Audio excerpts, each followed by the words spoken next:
My name is Collins, and I'm 52 years old. I own a small used car dealership, one I built from the ground up. When I started, I didn't have much, just a few thousand saved from working at my dad's small garage. My dad passed away when I was barely out of high school, leaving me with a little more than what he had. It wasn't much, but I took it and worked my way up. I spent years doing double shifts, saving every penny. Gradually, I turned that empty lot into a full-fledged dealership. I've never been rich, and I don't live in a flashy house, but that doesn't matter to me. I'm a straightforward guy. People around here know and trust me, and that's worth more to me than any luxury car or high-rise office. Then there's Lona, my wife of 25 years. I met her at a friend's holiday party back in the day, one of those social gatherings I never cared much for, but my buddy insisted I go. She was there with her friends, just starting her second year of law school. Right away, I could tell she was different, ambitious, clever, and beautiful in a way that caught everyone's attention. It turned out she'd been raised by her grandmother after her parents died in an accident when she was just a kid. Her grandmother passed away while Lona was in college, leaving her on her own. I could see that weight on her, and we connected. That night, we talked for hours about life, our struggles, and our goals.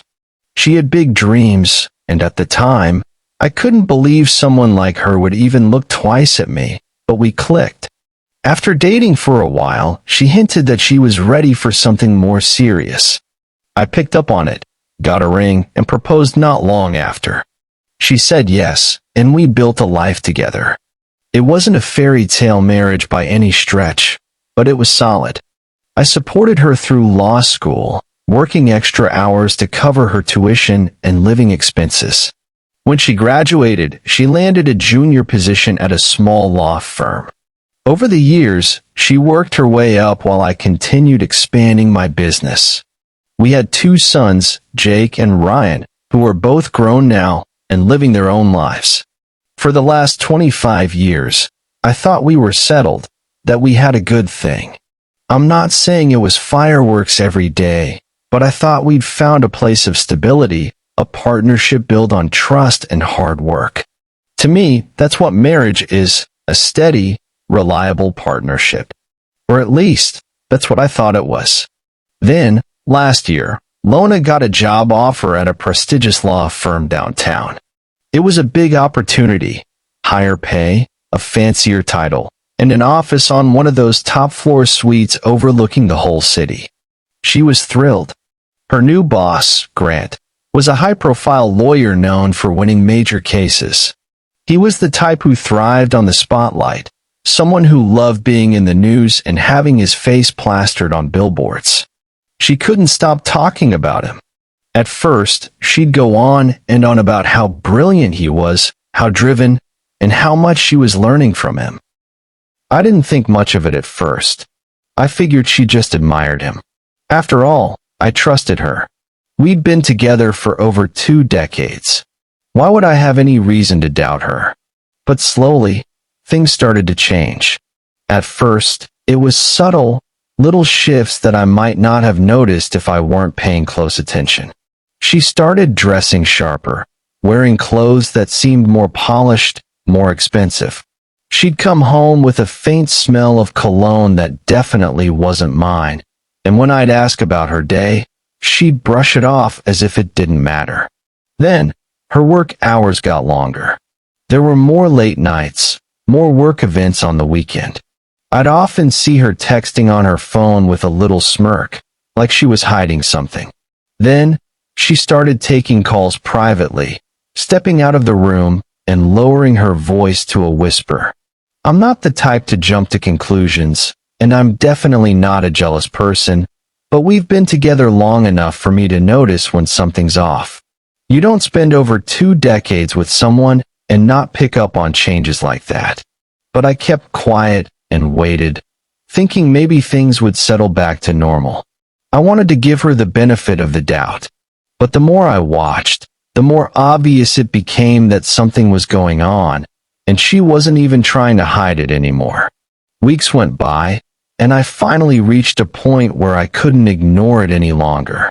One night, she came home late from another work event. I sat her down and asked her calmly and directly if there was something going on. I didn't raise my voice or accuse her outright. I just asked her. At first, she looked surprised, like she didn't know what to say. She tried to dodge the question, throwing out excuses, but I kept pressing her. It took about half an hour of back and forth before she finally admitted it. She sat there, staring at me like she had just told me she'd forgotten to pick up milk from the store, not that she'd been sleeping with another man. She was seeing someone, she said. I asked her if he had a name, and that's when she finally said it. Grant. Her almighty, big shot boss, Grant. The one she'd been idolizing for months. She didn't even flinch when she said it.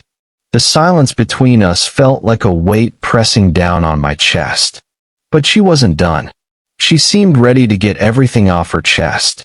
She told me she needed someone on her level, someone who was ambitious and matched her standards. According to her, I had stayed the same all these years while she had grown. Apparently, I was stuck, too predictable, too content to just exist. She needed more. She needed someone who could take charge, someone who could match her ambition. She didn't even try to sugarcoat it. She called Grant an alpha. She actually used that word, and when she said it, it sounded rehearsed, like it was a term Grant had probably fed her himself. She kept going, her voice steady, as if she were explaining a fact that I just wasn't grasping. Grant was everything I wasn't, she said.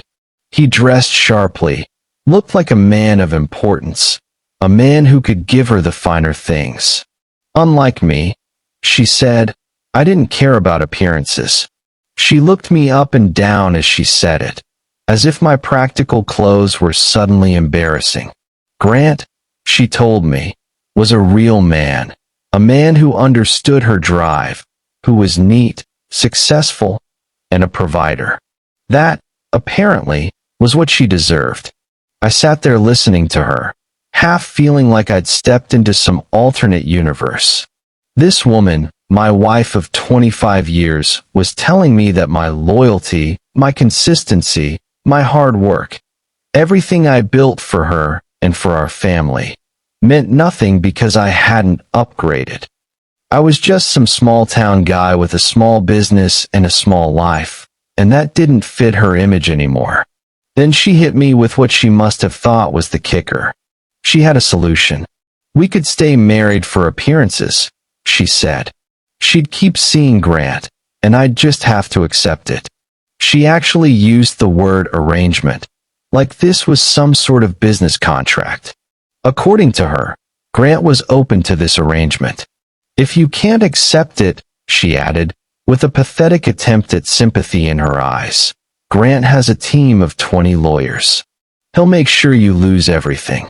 She said it like she was offering friendly advice, as if she were concerned for me, hoping I'd just be reasonable and let her carry on with a new life while I stayed in mine, playing along like some fool. I looked her dead in the eye and said, "Good luck." I didn't shout. I didn't argue. I just told her, "Good luck." Then I got up, left the room, and went upstairs without another word. She just sat there watching me go, clearly not expecting that response. Maybe she thought I'd beg or that I'd try to fight for her, but I wasn't about to grovel for someone who couldn't even respect our marriage. I had said all I needed to say. She called him immediately after I walked out of the room. Her voice was low, a bit shaky, like she was trying to keep her emotions in check. "Yes, Grant," she was saying. I told him everything. No, I didn't even try to lie. I told him the truth, that I deserve more, that I wanted someone like him, a real man. There was a pause, and then I heard a voice on the other end, faint but unmistakable, dripping with arrogance. "You told him what we agreed on, right?" he said. "That he's a lucky man to have had you this long? That he's not exactly been satisfying you?" "Yes," she replied, hesitating just a little. But it hurt, 25 years together. It's not easy. Collins has been a good man. He supported me through school, took care of everything, raised our kids. When she reminded me of all that, I couldn't help feeling guilty. Grant cut in dismissively. Guilty? Lona, come on. That guy's a joke. He's a mechanic who's never even tried to give you what you need. He's boring, small time. You deserve a real alpha who can take care of you. Yes, you're right, she said, though she still sounded conflicted. I told him all that, but he barely reacted. Just wished me good luck and left. Grant laughed. He's going to have to get used to this arrangement. He'll just have to learn his place. Then he added smugly, you said you love my... His voice trailing off with obvious pride. You told me I'd take you places that the old guy never could. Did you say, or did you not say, that you've never had sex like this before? Yes, I did, she answered, almost breathlessly. But, I didn't have that experience when I married Collins. He's gentle, He's so different. You're bossy, demanding. It just swept me away. That's right, Grant replied smugly. And I'll keep sweeping you away, lover. You've got an extra dimension now.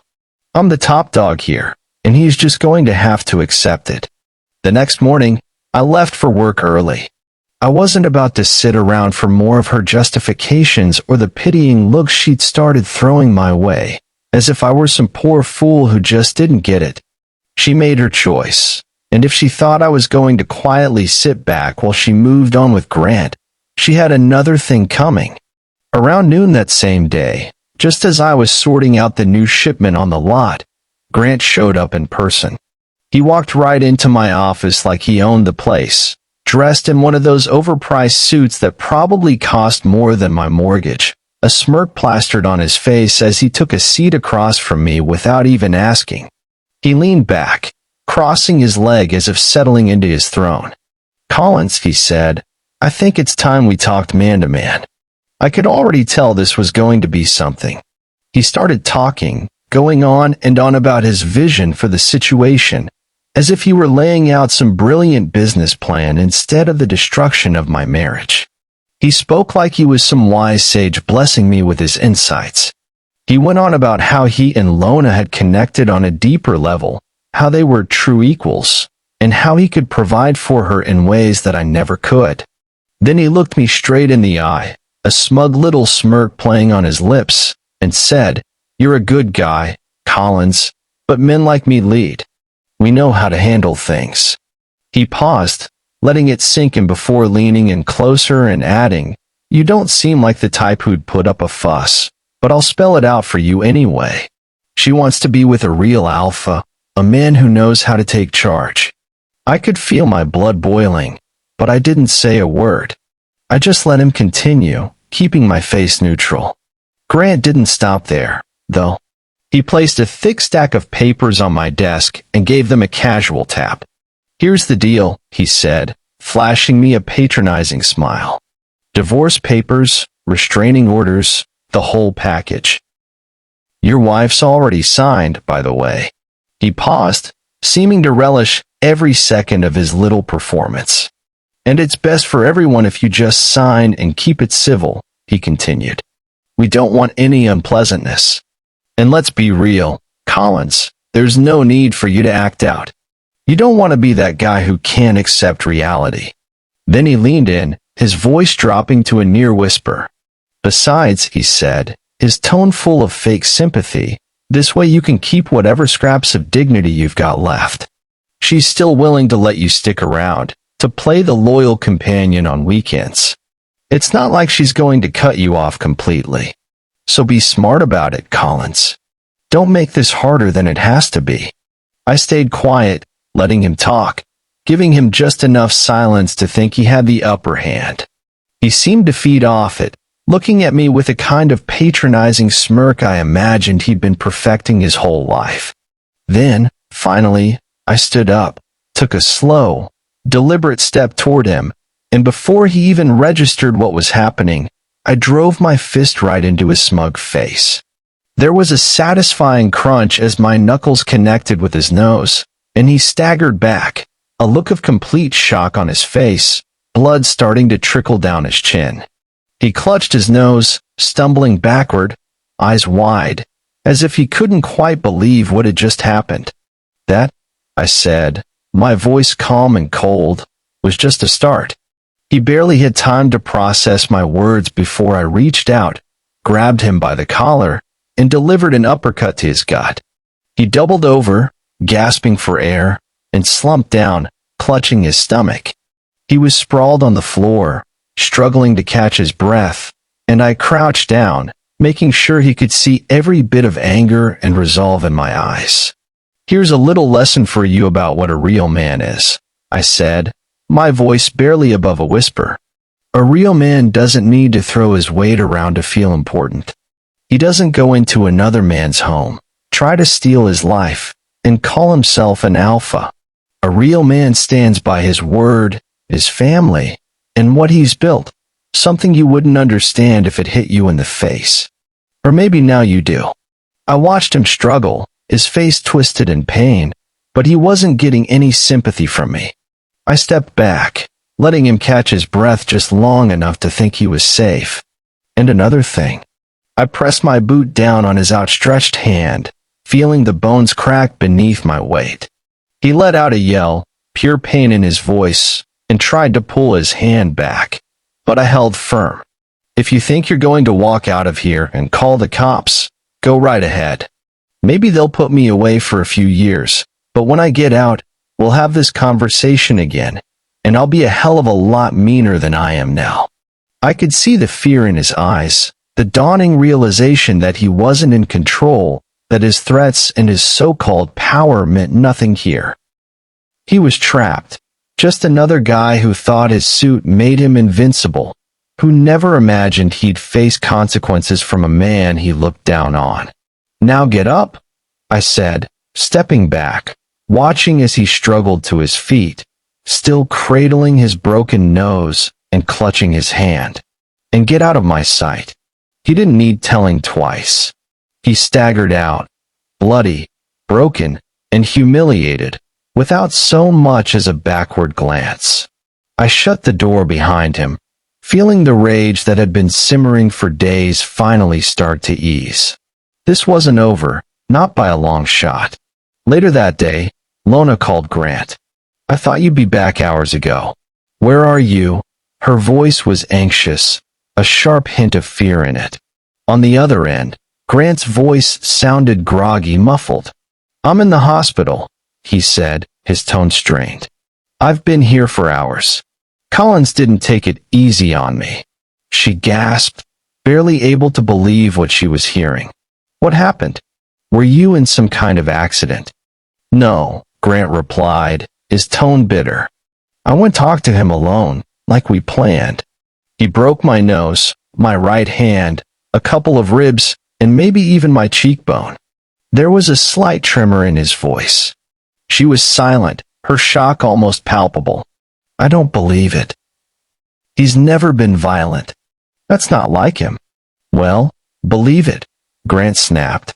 "I have the X-rays to prove it." He paused, then let out a dry, painful chuckle. "Your husband isn't as gentle as you thought."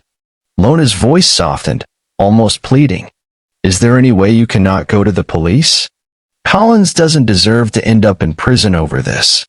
Grant sighed heavily. "The police have already been here, Lona. But I told them it was a hit and run. He warned me if I pressed charges, he'd make me regret it tenfold when he got out. Frankly, I'm not looking to test him on that."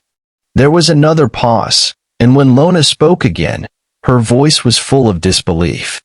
"I can't believe it. Not my Collins." Grant's voice turned dark and resentful. "You didn't see his face as he beat me up, Lona. He told me this was only the beginning if I didn't back off. I'm not taking any more chances with him." She tried to keep her tone steady, but I could hear the desperation seeping through. "So that's it then? After everything, you're just giving up?" There was silence on the line. Then Grant's voice came through. hard and flat. I don't have a choice. I'm doing what I need to do to survive. Lona stayed on the line for a moment, then she heard the click as he hung up. There was only silence after that. Her so-called upgrade had just crumbled to dust right in front of her. The next day, Lona showed up at the hospital to see Grant.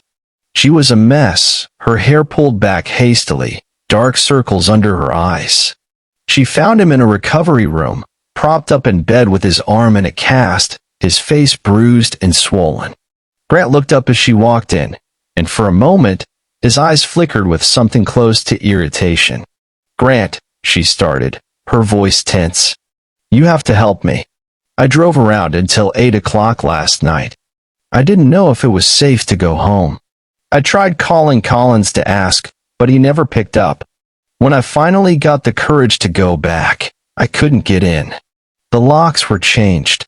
Grant just stared at her, a hint of impatience crossing his battered face as she continued. "I stayed at my friend's place last night. This morning, I tried to check our bank accounts, and they are all empty. None of my credit cards work either. You have to help me. Can you get one of the divorce attorneys at work to start the process of getting Collins removed from the house?" For a moment, Grant looked like he was considering it. Then he shook his head. "No," he said flatly. "No to all of that." She blinked, stunned. "What do you mean, no?" He let out a sigh. "If I use company resources or assets to help you, it will only give your husband more reason to come after me again. In fact, I think it's best if I keep myself out of this entirely." He paused, adjusting himself in bed with a wince of pain. "I'll pay you an extra 4 weeks in severance, Lona, but that's it. Pack up and leave today. And if you see Collins, tell him you were fired. That's all I'm willing to do." She gaped at him, barely able to believe what she was hearing. "Didn't you hear me? Collins cleaned me out. I don't have money, I don't have a job, and you're saying you won't even help me?" Grant's face was hard, unapologetic. "I'm sorry, Lona, but you didn't see the look in your husband's eyes when he beat me. He's 10 times the man I am in that regard, and frankly, I don't need a cheating wife in my life. I think we're done here." Her expression hardened as she stared at him, eyes narrowing. "You're pathetic, you know that? Yesterday, you were bragging about being an alpha male. Today, you're trembling in fear that my husband, who you say is 10 times the man you are, is hiding under your bed." She pulled away, her voice dropping to a scornful whisper. "How could I ever have thought I was trading up by ending up with someone like you? You're delusional if you think I ever took a pathetic coward like you seriously." Grant's eyes flickered, but he didn't respond. She turned on her heel and walked out, not sparing him another glance, leaving him bruised, broken, and defeated in every way. That same day, Lona sat alone in her car on the side of the road, checking her phone over and over. Every credit card had been declined, and she was down to her little bit of cash. She knew that before long, she'd be out of gas too. I'd made sure to cut off any support she could rely on. Cruel, maybe, but effective. I knew she was headed toward the town where our sons lived, probably hoping they'd take her in. They'd always been quick to respond to her messages, rarely letting an hour pass before answering. But now, as she stared at her phone, there was only silence. Lona sighed, put the phone down, and got out of the car, straightening her skirt. She walked over to the side of the road and raised her thumb, hoping for a ride. After a few minutes, she spotted a familiar, beat-up van approaching. When it pulled up next to her, she froze, recognizing me in the driver's seat, panic and disbelief flashing in her eyes. I stepped out and motioned to the passenger seat. "We need to talk," I said simply. She hesitated but finally got in, looking at me like I were a stranger. She looked worn out, as if the last few days had aged her. I didn't waste time. "Here's what's going to happen," I began. "You're going to file for divorce. There will be no alimony, no claim to my assets. Everything I have stays with me, and everything you have stays with you. Any jewelry I ever bought for you, you'll return. You can list whatever you want as a reason for the divorce. I don't care, as long as you're out of my life. I let my words settle before continuing.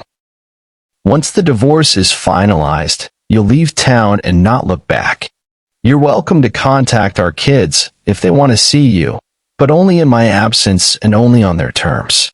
Tomorrow morning at 10 o'clock, your things will be packed and ready for you to pick up from the house. Be there on time. If they are not gone by 11 o'clock, they'll be burned. Am I clear? She nodded, looking at me as if she had just seen a ghost. When can I expect the papers? She whispered. It'll take a week. You have 5 days, I replied. She nodded again, her gaze unfocused, staring somewhere far away. I looked at her one last time, pale and shaken, finally understanding what she had thrown away. I allowed myself a small smile, then asked her to step out. She got out, and I drove away without a backward glance, leaving her alone by the roadside. The next morning at 10:30, she showed up to pick up her things. 5 days later, the divorce documents were on my desk. The reason she listed? Irreconcilable differences. I had to laugh. A few months later, it was final. I was free. Do I have any regrets? Maybe a little. I regret that she couldn't understand the meaning of loyalty. I regret that she decided I was somehow beneath her and that I couldn't improve myself enough to fit her new image. I'm sure she never realized the risk she took by messing with a man like me, someone who's seen what it looks like to stand firm and defend what he's built. Would I have tried to save the marriage? Maybe, if she hadn't threatened me and tried to treat me as an obstacle to her new life. But she made her choice, and that was my point of no return. I'll move on and continue my life alone, and maybe one day I'll die alone. But I would rather live that way than spend even one more minute with someone who couldn't grasp the meaning of respect and loyalty.